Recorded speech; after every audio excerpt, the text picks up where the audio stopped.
Okay बच्चे देखो, बात करते हैं थोड़े से न्यूमेरिकल्स की, है ना। और ये आपको यहाँ पर जितने भी न्यूमेरिकल्स दिख रहे हैं, ठीक है, वो पर्टिकुलर किसी ना किसी एग्जाम में पूछे गए हैं। वो आपके चाहे स्टेट बोर्ड का एग्जाम हो, आपका चाहे सीबीएसई का एग्जाम हो, है ना।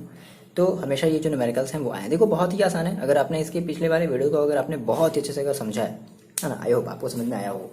तो अगर आपको समझ में अगर वो आया है, ठीक है ना, मतलब आपने अगर स्किप नहीं किया, समझ में तो आएगा ही। अगर आपने स्किप नहीं किया होगा तो ठीक है, तो आई होप आपने स्किप नहीं किया होगा। तो उसके बेसिस पे हम ये जो है करने वाले हैं सॉल्व निकाल। देखो सिंपल सी बात है भाई, हमने कहा कि सर इस न्यूमेरिकल्स में आपको बेसिकली दो चीज़ें देखने को मिलेंगी। क्या होगा, एक सेल का रिप्रेजेंटेशन दे दिया रहेगा, है। तो आपको सेल का रिप्रेजेंटेशन तो पता है भाई, सबसे पहले आप किसको रिप्रेजेंट करते हो, सेल के एनोड वाले को, देन उसके बाद कैथोड वाले को, यही तो तरीका होता था, ठीक है। और फिर ये जो एक आता था E naught C U two plus C U, जो ऐसे चीज़ें जो बन जाती थी उस टाइप के जो है आपकी कुछ वैल्यू गिवन होंगी, और पर्टिकुलर उसके बेसिस पे बोलेगा कि चलो ई नॉट सेल की वैल्यू बताओ, या ओवरऑल सेल की वैल्यू बताओ, या जो आपका स्टैंडर्ड जो रिडक्शन पोटेंशियल है उसकी वैल्यू बताओ, स्टैंडर्ड ऑक्सीडेशन पोटेंशियल है उसकी वैल्यू बताओ, बस यही पूछता है ना। क्लियर है इतनी चीज़ें, ठीक है। स्टार्ट किया जाए। देखो बहुत ही छोटा सा ये वीडियो होने वाला है, बट आपको मजा आएगा, ठीक है ना। ये न्यूमेरिकल्स देखो यही बेस है, मतलब बेस क्या कह लें यार, कि यही आपका जो है ना मेन जो आपका कंटेंट है, एग्जाम में यही पूछा ही जाता है, और बच्चे इसी को रिलेट करके बहुत ज़्यादा परेशान में रहते हैं, ठीक है। तो मैंने आपको बताया कि बेसिकली देखो आपके पास सेल के आपके पास कई सारे फॉर्मूले होते हैं। आपने कहा सर हम फिजिक्स में तो ये पढ़े थे, क्या पढ़े थे भाई, हमने पढ़ा था sir cathode potential at cathode plus potential at anode, आपने ये पढ़ा था। लेकिन केमिस्ट्री में ये चीज़ थोड़ी सी चेंज हो गई। हम बात यहाँ पे कर रहे हैं स्टैंडर्ड रिडक्शन पोटेंशियल की, ठीक है ना भाई। केमिस्ट्री देख रहे हैं, ठीक है ना, कि सेल के अंदर की जो केमिस्ट्री वो क्या है। तो हमने कहा सर स्टैंडर्ड रिडक्शन पोटेंशियल के केस में, रिडक्शन पोटेंशियल के केस में याद ध्यान रखना, स्टैंडर्ड इलेक्ट्रोड की जगह हम क्या वर्ड यूज करेंगे, रिडक्शन। याद है यूपीएससी कहानी वो सारी, ठीक है। तो हमने कहा सर क्या होगा, हमारा होगा ये E naught cathode minus E naught anode. For example जैसे मान लो आपको कॉपर का निकालना है, किसका निकालना है, मान लो आपको कॉपर का निकालना है, या फिर आप मतलब कॉपर का नहीं कह सकते, कैसे मतलब हम सेल की बात करें ना, तो सेल की बात करें तो हम मतलब सेल की, अगर हम ओवरऑल एक सेल की बात करेंगे तो सेल में हमें दोनों चीज़ें देखनी होंगी कि हमारा एनोड क्या है और हमारा कैथोड क्या है। बात समझो, एनोड क्या है और कैथोड क्या है, ठीक है। आप वो दोनों चीज़ें देख तो रहे हो, एनोड क्या है और कैथोड क्या है, लेकिन अगर आप एनोड को भी देख रहे हो ना, तो आप भी उसको भी किसके टर्म में लिखोगे, इन terms of standard reduction potential. यही तो ओवरऑल कंक्लूजन था पिछले वाले वीडियो का। ओके नाउ चलो एक क्वेश्चन की हम बात करते हैं, ठीक है। क्वेश्चन एक बार लगाओ तो समझ में आएगा। सेल की निकाल रहे हैं, बात समझना, ठीक है ना। सेल में दो चीजें होती हैं, एनोड और कैथोड। देखो जी, ये आपका फर्स्ट क्वेश्चन है, कह रहा है कि a cell is set up between copper and silver electrodes as follows, ठीक है। सेल का एक रिप्रेजेंटेशन दिया है, मैंने आपको बताया कि सेल का ये आपका एक रिप्रेजेंटेशन है, ठीक है। और फर्स्ट जो हम चीज़ लिखते हैं वो हम लिखते हैं एनोड वाले को, है ना, यानी कि एनोड पर क्या है कॉपर, और यहाँ पर एज अ कैथोड पर क्या है सिल्वर। अगली बात में पहले हमने आपको क्या बताया था, रिप्रेजेंटेशन करने का तरीका सेल का ऐसे होता था, एनोड ब्रिज, ये आपका क्या होता था, सॉल्ट ब्रिज, देन उसके बाद कैथोड। चलो तो एनोड पर क्या है कॉपर और कैथोड पर क्या है, ओके सिल्वर, एजी, है ना। ओके तो हमें निकालना है क्या, बेसिकली देखो यहाँ से आपको ये निकालना है, ईएमएफ निकालना है। एक चीज़ आप लिखना भूल गए, यहाँ पर आपको निकालना है ईएमएफ ऑफ सेल, इस पूरे सेल का क्या निकालना है, ईएमएफ, ठीक है भाई। सेल है, सेल में दो चीज़ें हैं, कैथोड और एनोड, ओके। तो आप ये फॉर्मूला जानते हैं भाई, क्या E naught of cell is equal to क्या होता है, ई नॉट एट कैथोड, ठीक है, और minus E not at anode. और हम ये बेसिकली किसके टर्म्स में ले रहे हैं, इन टर्म्स ऑफ बताओ रिडक्शन पोटेंशियल। तो जो इलेक्ट्रोड होगा उसको भी आप एज ए रिडक्शन पोटेंशियल के टर्म्स में बताओगे, और जो एनोड होगा उसको भी आप रिडक्शन पोटेंशियल के टर्म्स में बताओगे। अब मेरी बात समझो, कैथोड आप कह रहे हो सर पहले में क्या रखना है कैथोड, तो आप मेरे को यहाँ से देख करके बता सकते हो भाई कि कैथोड पर क्या होगा, कॉपर होगा, ऑब्वियसली बात है भाई। देखो सेल के रिप्रेजेंटेशन का तरीका क्या होता है, सबसे पहले हम किसको लिखते हैं, एनोड को लिखते हैं, देन उसके बाद हम किसको लिखते हैं, कैथोड को लिखते हैं। समझ में आ रही बात, तो बताओ कैथोड पर क्या होगा, एजी सिल्वर होगा ना। मेरी बात समझ में आ रही है। ये सेल का रिप्रेजेंटेशन का तरीका, अगर आपने वीडियो नहीं देखा जा करके देखो, ये सेल के रिप्रेजेंटेशन का तरीका होता है ना। वीडियो नंबर हमने 2 में ये बात करी थी, सेल के रिप्रेजेंटेशन का ये तरीका होता है। सबसे पहले हम किसको लिखते हैं, एनोड वाले को, देन उसके बाद ये आपका क्या कहलाता है, ये आपका कहलाता है सॉल्ट ब्रिज, ये क्या होता है आपका कैथोड, ठीक है, ये आपका कैथोड रिप्रेजेंट करता है। तो एनोड पर क्या है कॉपर, कैथोड पर क्या है सिल्वर, तो कैथोड पर क्या है सिल्वर। अच्छा आपने ये जो फॉर्मूला लिखा है वो किसके टर्म्स में लिखा है, इन terms of reduction potential, reduction potential, ठीक है। तो देखो ई कैथोड ई कैथोड यानी कैथोड पर क्या है भाई, कैथोड पर है आपके पास Ag, तो कैसे लिखोगे, standard reduction potential of Ag, standard reduction potential of Ag, standard reduction potential यानी कि रिडक्शन, तो रिडक्शन में देखो आप कैसे लिखते हो, आप ऐसे लिखोगे Ag प्लस और Ag, ये तो है, ऐसे तो होता है रिडक्शन, क्या हो गया इसके जो एक्स्ट्रा इलेक्ट्रॉन्स है वो क्या हो गए, मतलब एक्स्ट्रा जो आयन्स है वो क्या हो गए, रिड्यूस्ड हो गए, ठीक है। अच्छा, इसके ऊपर जो भी चार्ज है वो रिड्यूस हो गया, माइनस स्टैंडर्ड इलेक्ट्रोड पोटेंशियल, ठीक है। एनोड, एनोड पर क्या है, कॉपर, तो आप यहाँ पे जो किसके टर्म्स में लिखना है, स्टैंडर्ड रिडक्शन पोटेंशियल के टर्म्स में लिखना है, तो कॉपर को भी आप कैसे लिखोगे, as a standard reduction potential, ठीक है। तो क्या लिखोगे, standard reduction potential of copper, तो कॉपर रिडक्शन, रिडक्शन के टर्म्स में आप कैसे लिखोगे, तो Cu 2+ और Cu, ऐसे तो लिखोगे, रिडक्शन ऐसे तो होता है आरी भाषा में, ठीक है। अच्छा, क्या देखो आप मेरे को बताओ यहाँ से देख करके, ये सारी चीजें आपकी गिवन है, क्या E0 Cu2+ Cu की वैल्यू दी गई है, हाँ भाई दी गई है। क्या Ag प्लस ऑब्लिक Ag की वैल्यू दी गई है, हाँ दी गई है ना, आई बात समझ में। तो सिंपल सा है, यहाँ कुछ नहीं करना है, वैल्यू रख देनी है 0.80 माइनस इसकी वैल्यू कितनी है, प्लस में है तो ठीक है कोई बात नहीं, तो माइनस में ही आ जाएगा, है ना, आ रही बात समझ में, 0.34। ओके, आप इसको सब्ट्रैक्ट कर लोगे तो कितना आ जाएगा, 0.46 वोल्ट। बताओ कितना आसान है। देखो अब मेरी बात समझना, यहाँ से देखो डिफिकल्टी देखो क्या बढ़ा सकता है, कभी कभी क्या होगा ना, यहाँ पे ये जो Cu2+ ऐसे करके जो Cu दे दिया ना, ये जो 0 प्लस का 0.34 दे दिया, ये ऐसे नहीं दे करके मान लो अगर ऐसे दे देता,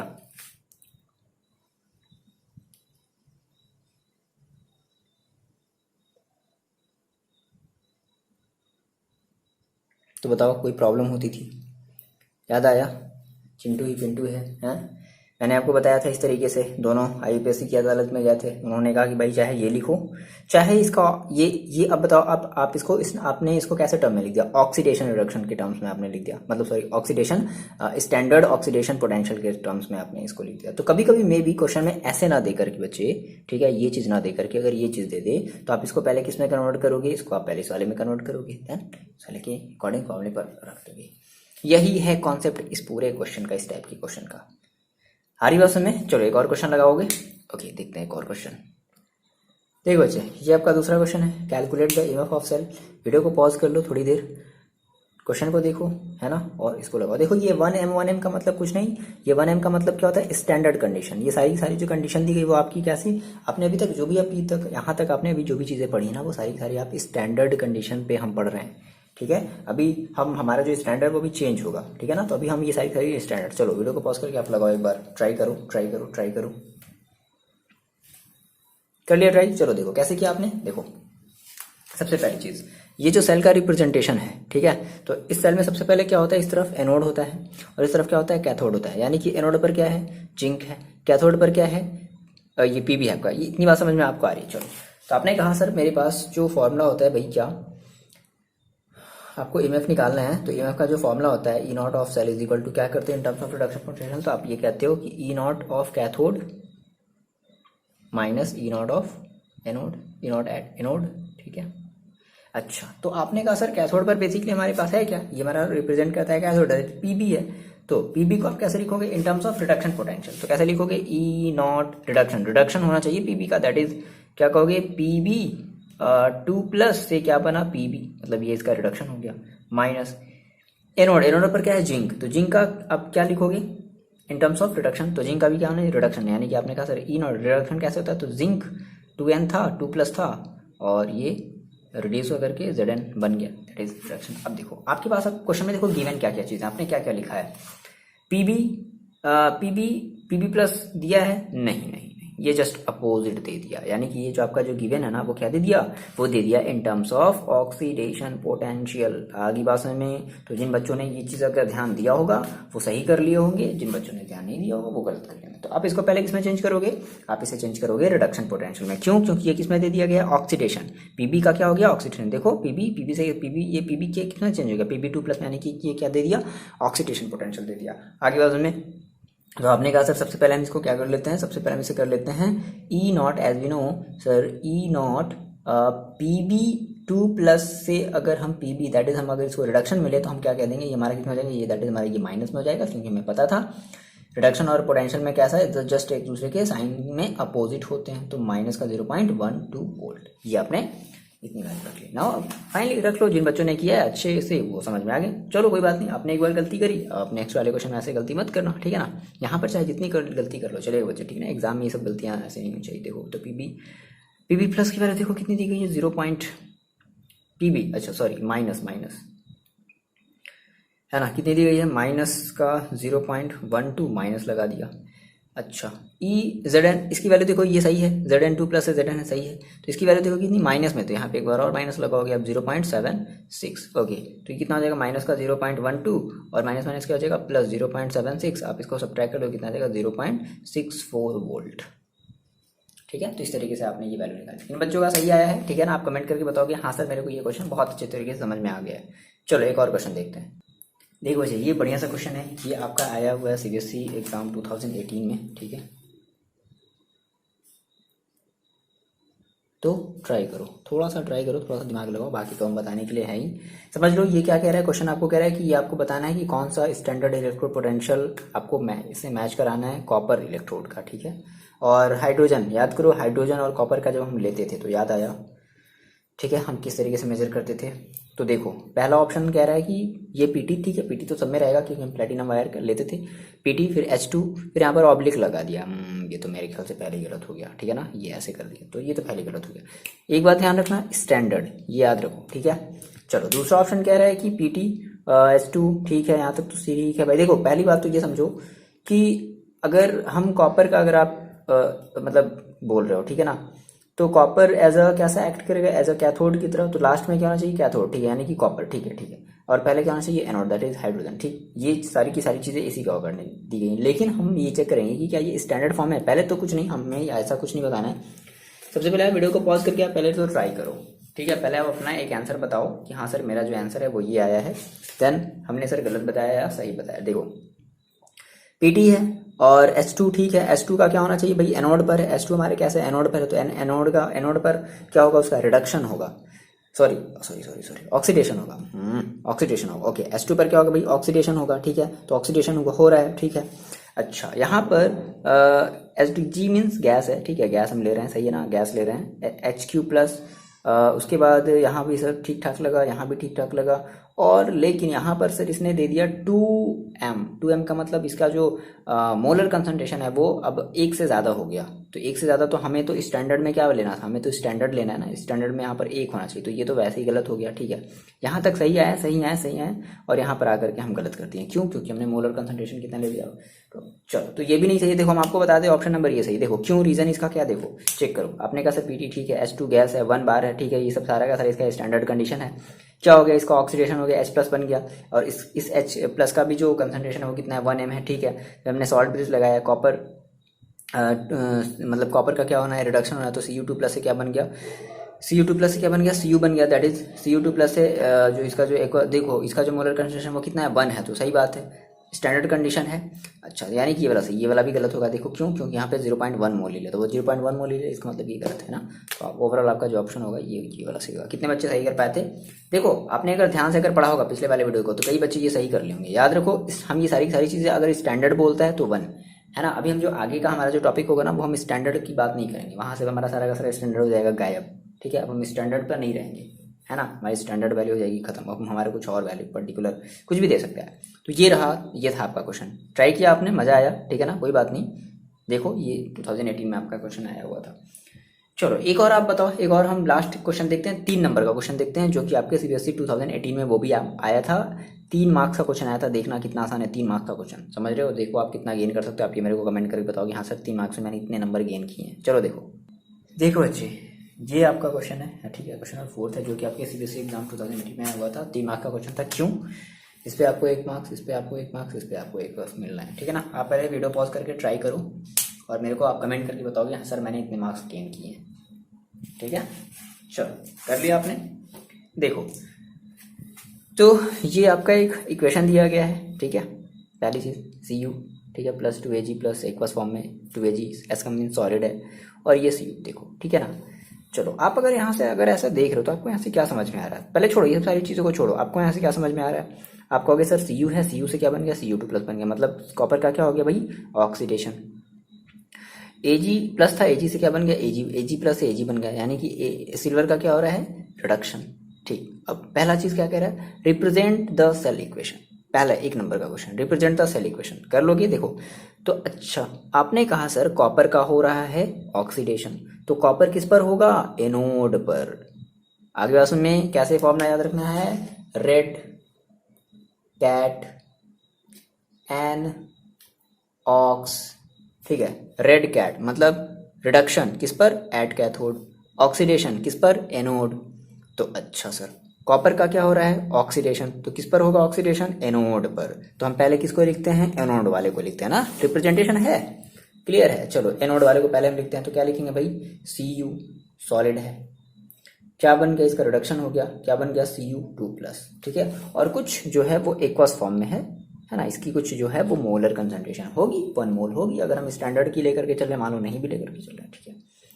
अच्छा फिर सर यहाँ पर क्या लगा देते हैं हम, सॉल्ट ब्रिज लगा देते हैं, ये हमारा क्या है, सॉल्ट ब्रिज है। अब हम बात करते थे इधर रिडक्शन वाले पर, तो रिडक्शन भाई देखो, रिडक्शन किसका हो रहा है, सिल्वर का, तो कैसे लिखते हैं रिडक्शन को, तो Ag+ था, और Ag+ ये बाहर एक्वस फॉर्म में था, इसका भी कुछ कंसंट्रेशन होगा, और Ag+ से क्या बन गया, Ag बन गया, है ना, ये हमारा एक सॉलिड है। तो ये हमारा हो गया 1 नंबर का क्वेश्चन, मतलब 1 मार्क का आपको ऐसे मिला, बस इतना ही है, इतना ही करना और कुछ नहीं, समझ गए। पहला सॉल्यूशन। दूसरा सॉल्यूशन देखो बच्चे, दूसरा सॉल्यूशन अपना चेक करो, कह रहा है कि give the direction of flow of current. चलो कितने बच्चे देखे किए हो आप लोग, सही से किए हो, देखो कह रहा है कि give the direction of flow of current, ठीक है। अभी आप अपना आंसर कमेंट करोगे, हाँ सर मेरे 3 में से इतने मार्क्स मैंने हैं, ठीक है। देखो कह रहा है give the direction of flow of current, okay okay sir, give the direction of flow of current. अच्छा आपने कहा सर एनोड है और मेरे पास होता है कैथोड, और आपको पता होता है कि एनोड से जो इलेक्ट्रॉन है वो फ्लो होकर के कैथोड की तरफ जाता है, तो एनोड पर है क्या, एनोड पर क्या है भाई, एनोड पर है कॉपर, कैथोड पर क्या है भाई, कैथोड पर है सिल्वर। अच्छा तो जो हमारा कॉपर से जो इलेक्ट्रॉन है, बात समझो, कॉपर से जो इलेक्ट्रॉन है वो इस तरफ ऐसे चल रहा होगा मस्त।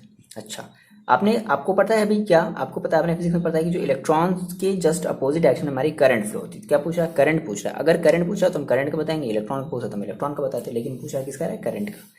तो भाई अगर इलेक्ट्रॉन ऐसे चल रही है तो जो करंट है जस्ट इसके अपोजिट चलेगी, जस्ट इसके अपोजिट चलेगी। तो देखो क्या एनोड पर आपके पास क्या है, Cu, ठीक है, एनोड पर आपके पास क्या है, Cu, कैथोड पर आपके पास क्या है, Ag। तो जो इलेक्ट्रॉन होगी वो किधर से किधर किधर चलेगी, Ag से कॉपर की तरफ। आगे बात में कितने बच्चों का सही है, आप कमेंट करके बताओगे, आप क्या बताओगे, current flow from Ag to copper electrode, ठीक है ना। चलो तीसरा, 2 नंबर आपको यहाँ से मिल गए, मतलब 1 नंबर का एक नंबर आपको और मिल गया। तीसरा देखो क्या करा है, write the half cell reaction, दिख रहा है आपको, नहीं दिख रहा है, चलो आपने अपने इस कॉपी, देखो इंपॉर्टेंट क्वेश्चन है तो आप अपनी कॉपी, कोई भी इंपॉर्टेंट क्वेश्चन हो ना हो, आपको सबसे पहले तो उसको अपनी कॉपी में लिखना ही लिखना है, ठीक है। कह रहा है कि write the half cell reaction taking place at cathode and anode, okay. तो कैथोड पर क्या हो रहा है और एनोड पर क्या हो रहा है, उसको आपका हाफ सेल रिएक्शन भी लिखना है, बहुत आसान भाई। तो मान लो हमने कहा सर पहले हम लिखते हैं एट, पहले किसको लिख लो, मान लो पहले आपने कहा सर पहले एनोड पर लिख लेते, ठीक है, एनोड पर लिख लेते। तो एनोड पर याद करो क्या होता है, ऑक्सीडेशन। एनोड पर क्या होता है बच्चे, ऑक्सीडेशन। ऑक्सीडेशन किसका हो रहा है, अपनी उसमें देखो, अपनी कॉपी में क्वेश्चन में देखो, ऑक्सीडेशन किसका हो रहा है, कॉपर का। तो आप क्या कहोगे, Cu सॉलिड था और Cu उसका क्या हो गया, ऑक्सीडेशन हो गया, क्या बन गया, Cu2+ बन गया, और इसने तो इलेक्ट्रॉन रिलीज किया, तभी तो ये क्या हो गया, इसका ऑक्सीडेशन हो गया। अच्छा फिर आपने कहा सर एट कैथोड, कैथोड पर देखो क्या हो जाएगा, तो कैथोड पर हमारा देखो बेसिकली क्या होता है, रिडक्शन। रिडक्शन किसका हो रहा है, Ag का। तो आप क्या कहोगे, ये हमारे पास है 2Ag+, ठीक है, और इसने 2 इलेक्ट्रॉन को एक्सेप्ट किया, 2 इलेक्ट्रॉन को इसने एक्सेप्ट किया, और एक्सेप्ट कर करके ये अपने आप को डिस्चार्ज कर लिया, मतलब ये मतलब एक बढ़िया सा ये मतलब डिस्चार्ज कर लिया, अब क्या बोला जाए, डिस्चार्ज कर लिया मतलब ये अपने आप को पवित्र कर लिया, ठीक है। ओके तो 2Ag+ से क्या हो गया, 2 इलेक्ट्रॉन इसने एक्सेप्ट किए और एक्सेप्ट करके इसने अपने आयंस को क्या कर दिया, त्याग कर दिया, छोड़ दिया, इसने मोह माया छोड़ दिया, दैट इज Ag बन गया, ठीक है। बैलेंस कर लो, यहाँ पे 2Ag लगा लो, ठीक है ना। तो ये आपको इन दोनों को मिला करके ये आपको कितना मिला, 1 मार्क्स मिला। और आप फाइनली मेरे को कमेंट करके बताओगे सर इसमें मैंने 1 मार्क्स पाया है, 2 मार्क्स पाया है, या मैंने सर अच्छे से इसको कर लिया है, मैंने इसमें 3 मार्क्स पाया। आप ये कमेंट करके जरूर बताओगे, ठीक है। तो वजह आप लोग कमेंट नहीं करते यार, मतलब मज़ा नहीं आता, ठीक है। कमेंट करो जो भी, जैसा भी आपको लगता है ना, आप जैसा भी फील करते हो, हम नहीं कह रहे हैं कि आप अच्छा ही बताओ, नहीं, आपको जो चीज़ खराब लग रही है आप वो चीज़ बताओ, आपको अगर अच्छी लग रही है आप और उसको आप अच्छा बताओ, ठीक है। तो आप थोड़ा सा फीडबैक अपना दिया करो, है ना। फीडबैक देने से थोड़ा सा पता चलता है कि हाँ जो चीज़ें हैं वो आप लोगों को समझ में आ रही हैं नहीं आ रही, ठीक है। और अगर अच्छी लग रही हैं चीज़ें तो आप अपने फ्रेंड्स को शेयर करो, है ना। अभी चाहते हो कि आपका भी जो फ्रेंड्स है वो अच्छे मार्क्स से पास हो तो शेयर करो, ठीक है। आपके जो भी प्यारे हैं, जो भी आपके अपने हैं, उनको आप शेयर करो, है ना। जो भी आपकी एज के हैं, जो भी आपकी क्लास में पढ़ रहे हैं, आप उनको शेयर करो, ठीक है। तो फिलहाल मेरे ख्याल से देखो ये यही सब इस टॉपिक से हमने अभी तक जितनी भी टॉपिक पढ़ी हैं तो इस टॉपिक से रिलेटेड ऐसे ही आपके क्वेश्चन जो है एग्जाम्स में आते हैं। मैंने आपको प्रीवियस ईयर के भी क्वेश्चन लगाए हैं, ठीक है ना। तो कैसा लगा ये वीडियो आप कमेंट करके बताओगे। वीडियो बहुत ज़्यादा बड़ा नहीं, छोटा ही है, ठीक है। तो ये बिल्ली जब भी ऐसे बोलते हैं हम डर जाते हैं, बाप रे। चलो ठीक है, क्या बात करने वाले थे हम, भूल गए। ये बिल्ली डरवा दी, हम भूल गए। चलो ठीक है, कुछ नहीं। तो आप पढ़ाई करते रहो और मन लगा करके अच्छे से पढ़ाई करो, ठीक है ना। मस्ती करो, पढ़ते भी रहो, ठीक है। सारी चीज़ें ज़रूरी हैं लेकिन पढ़ाई पर थोड़ा सा ज़्यादा ध्यान दो, ओके। और जो भी आपकी प्रॉब्लम है वो आप कमेंट करके बताया करो, हाँ सर मेरी ये प्रॉब्लम है। देखो सिलेबस का एक किनारे से ऐसे चलने दो, है ना। ऐसे बीच में से नहीं सर, बीच में से स्टार्ट कर देते हैं तो यार देखो, आप फिर कहते हो सर स्कूल वाले मेरे यहाँ पर है, यहाँ पर है, यहाँ पर। देखो यार स्कूल वाले फॉर्मेलिटी कर रहे हैं, हम बार बार बोल रहे हैं स्कूल वाले यार देखो फॉर्मेलिटी करते हैं, है ना। तो उनको करना है, अब वो अब जैसे भी करें उनको फॉर्मेलिटी करनी है तो करने दो।